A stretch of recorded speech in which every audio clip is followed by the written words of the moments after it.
Welcome to Personal Development Mastery Podcast, where you will find both the inspiration to grow and the actions to implement towards your next level. I am your host, 𝘁rep𝗸𝗲𝘄, and I've been on a journey of personal development and self-mastery for 6 years now, and my mission is to inspire you to stand out and take action towards living your best life.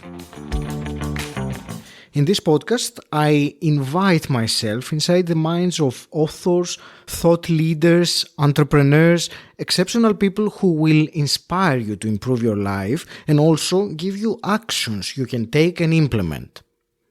So, on my ongoing journey of the podcast, on Thursday's episodes, I now focus on consolidation. Repetition is the mother of all learning, as they say. So instead of adding more knowledge, I revisit the previous episodes and consolidate the wisdom imparted by my guests. In today's episode, we will cover the topics of visualization and manifestation. You have probably heard by now about the importance of visualizing what we want, of this mental rehearsal in the theater of the mind. See it in your mind, they say, and you will hold it in your hand.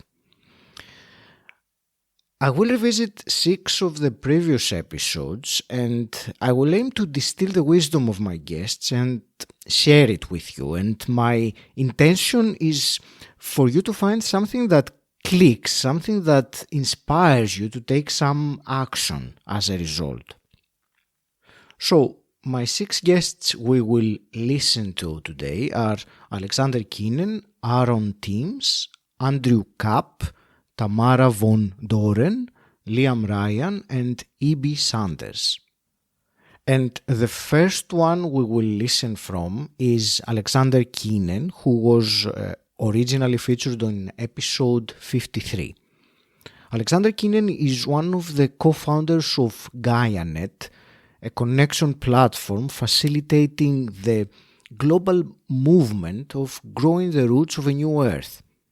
I actually did an extensive podcast feature about GaiaNet, which you can listen to in episode 160.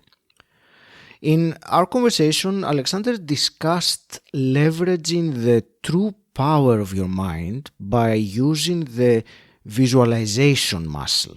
And he was specifically discussing entrepreneurship. However, the principle he describes can be applied to anything you want.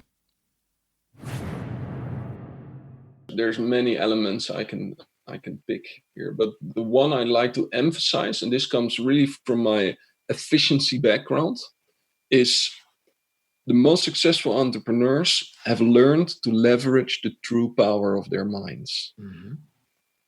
Any business is built in your mind first, and then with your hands. So how often do you practice your visualization muscle? How often do you sit down, ask yourself one carefully chosen strategic question, meditate, and wait until your higher self gives you the answer?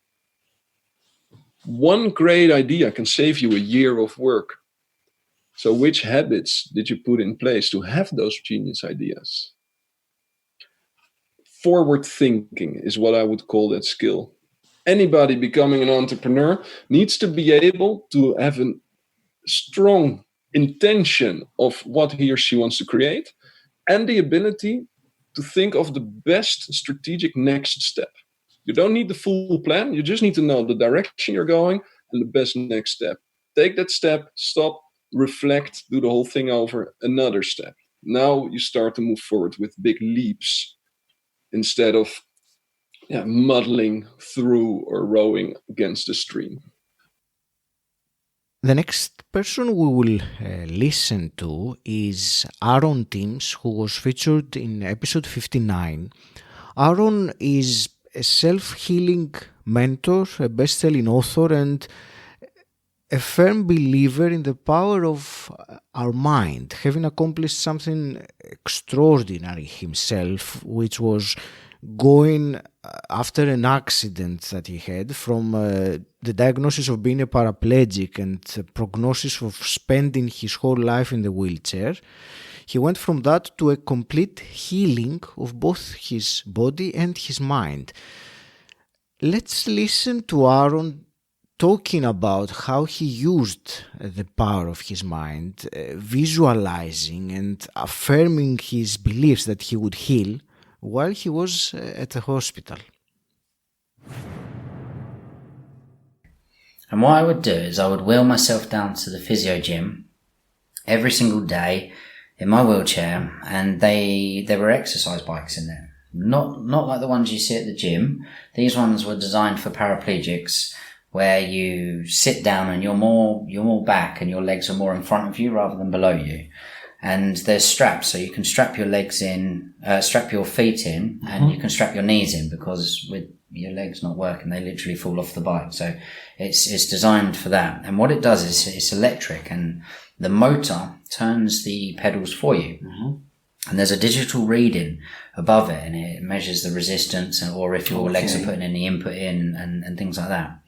And what I did is every single day, as I was on the bike, I would close my eyes and I would picture myself in the Tour de France. I would close my eyes and I would picture myself going through the mountains in France, and I would smell the air and picture my legs below me working hard, and I would feel the aching in them and feel the sweat running down my face, and I did this every day, and I really got in the moment, and that's really important for anyone out there that wants to do visualizations. Practice and practice so you get in the moment. Go beyond a daydream. Get in the moment and really feel it, because that's when the belief starts to kick in. We're tricking the brain. It doesn't know the difference between reality and non-reality. So whatever reality you create for it, that is its reality. So this is what I did every single day, and I would get really good at it. I practiced it. So I would go into the gym and I would get on the bike and I would shut my eyes and I would do this. And in my mind, I was fit and I was healthy and I was on the Tour de France and I was winning the Tour de France. Wow. It is incredible how powerful our mind is when we visualize, when we hold the image of what we want inside our mind and we live it, we experience it. The next person we will listen to is Tamara von Dohren, who was originally featured on episode 77. Tamara has an incredible story of drive, resilience, and navigating cultural complexity across 4 continents. And we will listen to her talking about the power of visualization and how to harness it. That particular experience in LA was really a game changer of me going, maybe this manifestation thing is for real. Like,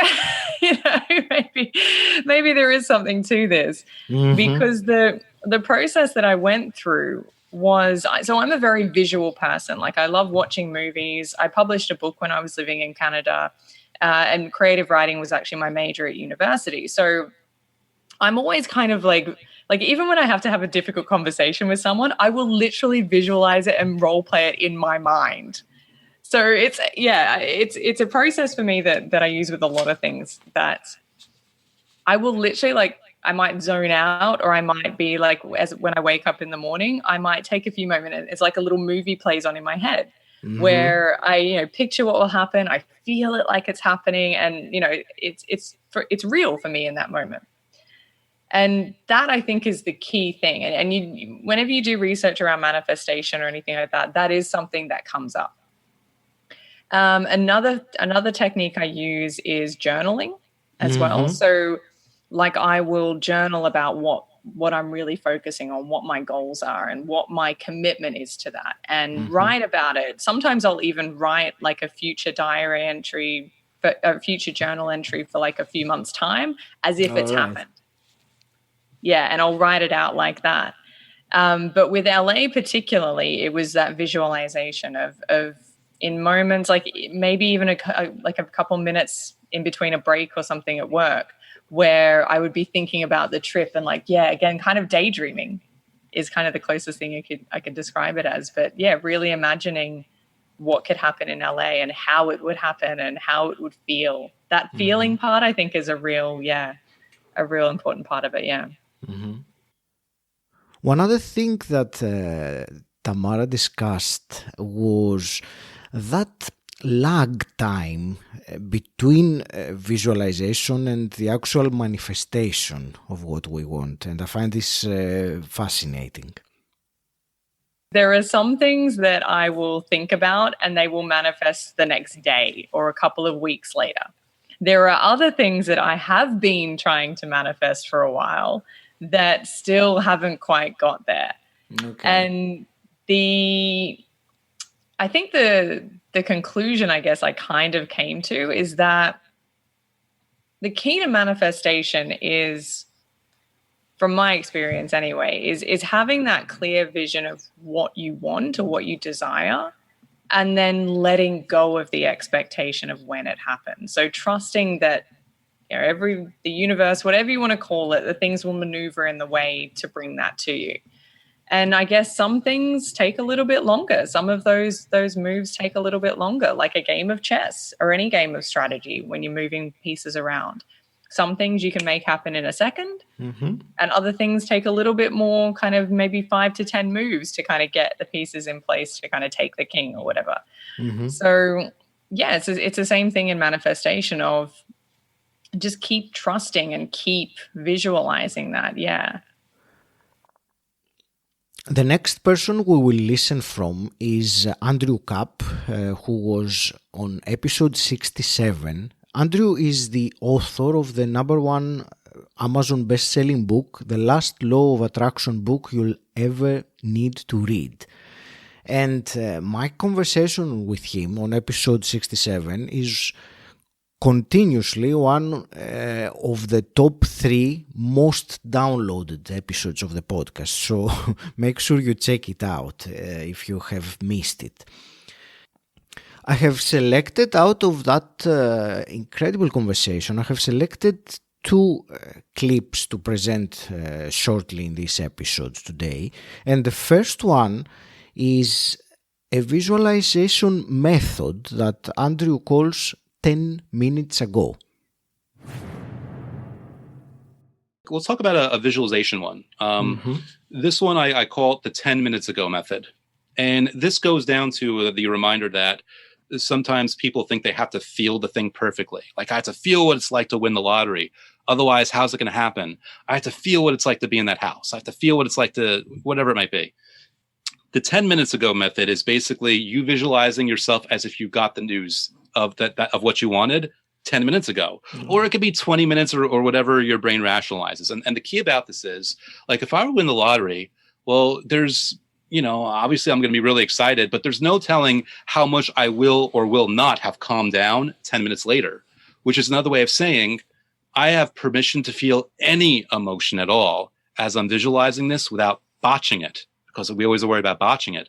So by putting yourself in the visualization of your 10 minutes in the future of getting what you want, you can visualize it easier with less pressure on yourself. So what are you doing 10 minutes from now? Are you calling your family? Are you bragging about it on Facebook? Are you telling people not to tell it on Facebook because you don't want people coming after your money? Like, what are the vivid real life experience details that match your personality and that mirror who you are that you will be doing and saying and reacting? That's kind of thing. And you can do this for 90 seconds or 5 minutes or 10 minutes. Just sit down and visualize yourself 10 minutes in the future of having whatever news that you wanted coming your way. And we will listen to Andrew again talking about what to do if you have difficulties visualizing, how you can face this. If I'm having trouble with visualization, most likely because my ego is telling me I'm having trouble with visualization because the ego is freaking out and doesn't want things to change, I'm like, you know what?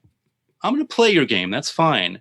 And instead of even trying to visualize, instead of trying to do the gratitude methods, I'm going to do scripting. And again, scripting is really just writing about your life as if you've already living your dream life. And sometimes you can mix in details of what is really in your life already along with the future stuff, all in the present tense.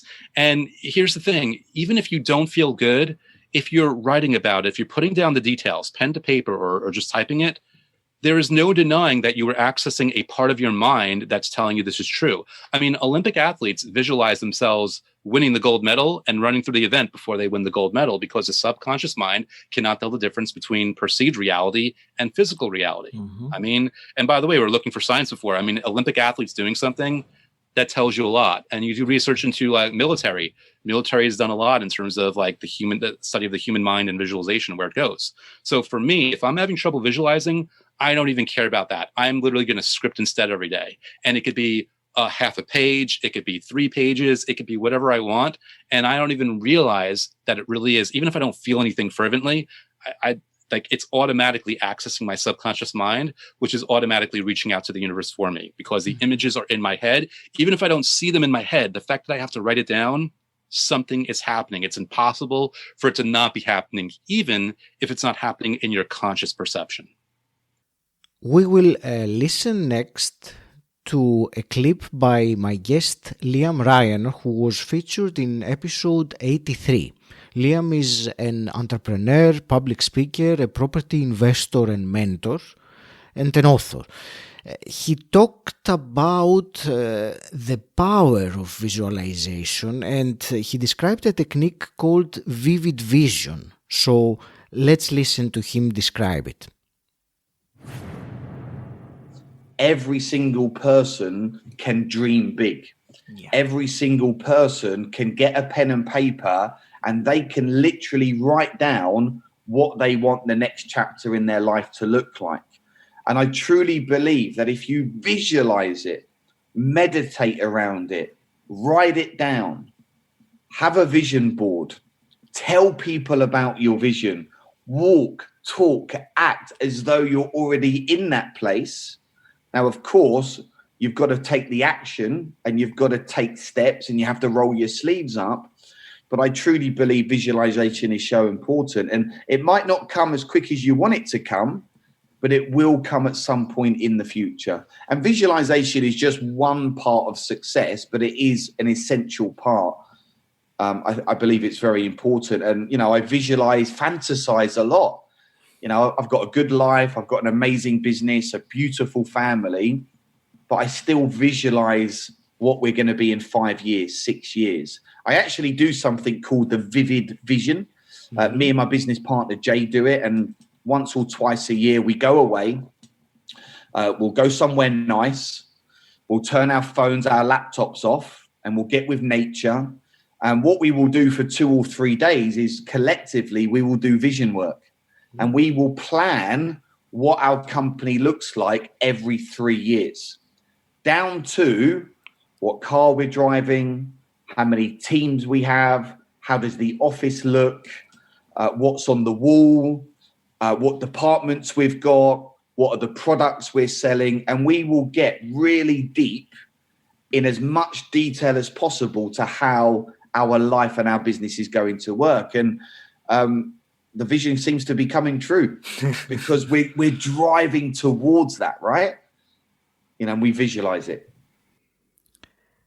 And the last of my podcast guests that we will listen from today is E.B. Sanders, who was featured on episode 93. E.B. is a speaker and a coach, and let's listen to her talk about the mental space to visualize the future you. Is really taking a moment to separate myself, whatever that means. If it means I need to leave the home, if it means I need to find a quiet space, allowing myself the mental space to visualize sort of future me, like 2 years down the road, not 5, not 10, not 20, something in a world where I can truly understand. Visualizing myself 2 years from the moment and just visualizing what I'm doing, what I'm seeing, smelling, touching. What is it that I'm planning on doing with my day? And down to everything from like, what time is my alarm clock going off to what am I doing with, maybe it's a paycheck that I'm cashing. Really just allowing myself to visualize myself 2 years from this moment, what's and really going deep with all of your senses, all of the senses that you possess, your taste, touch, smell, and then asking myself, okay, future me, 2-year future me is waiting for me. Mm-hmm. What do I need to do to get there?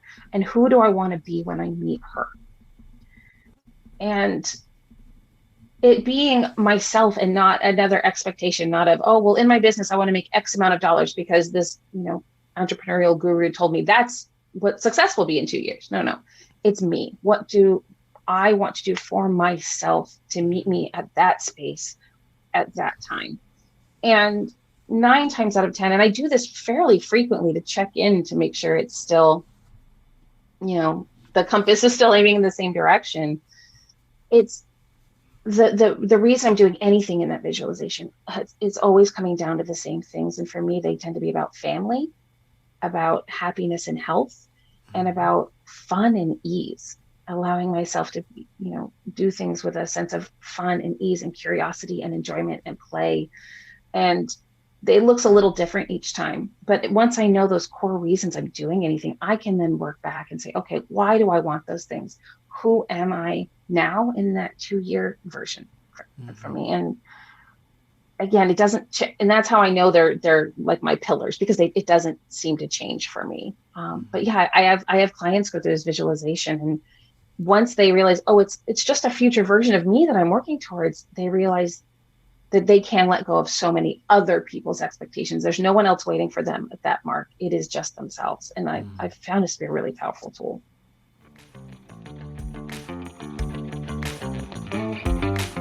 I hope you found something valuable among these parts of the conversations, and also something actionable, something you can implement yourself. If you enjoyed this episode, I certainly intend to do more of them to condense the wisdom contained in these conversations and distill it in a way into actionable items that you can pick up and implement in order to change and grow and improve your life. But I would like your help. Tell me, what is your biggest challenge? What kind of content would you like to hear? Go to personaldevelopmentmasterypodcast.com and send me a message. And a quick question before I go. Have you ever thought of having your own podcast, sharing your voice, making an impact, but you don't have the time or the computer skills to learn how to create and launch a podcast? If that resonates, then I have a solution for you. A solution that takes away all the complexity and allows you to concentrate only on creating your content. Go to my website, 𝘁repetidas.com, and get your free copy of my guide on how to create and launch your podcast in 7 simple steps. And until next time, stand out, don't fit in,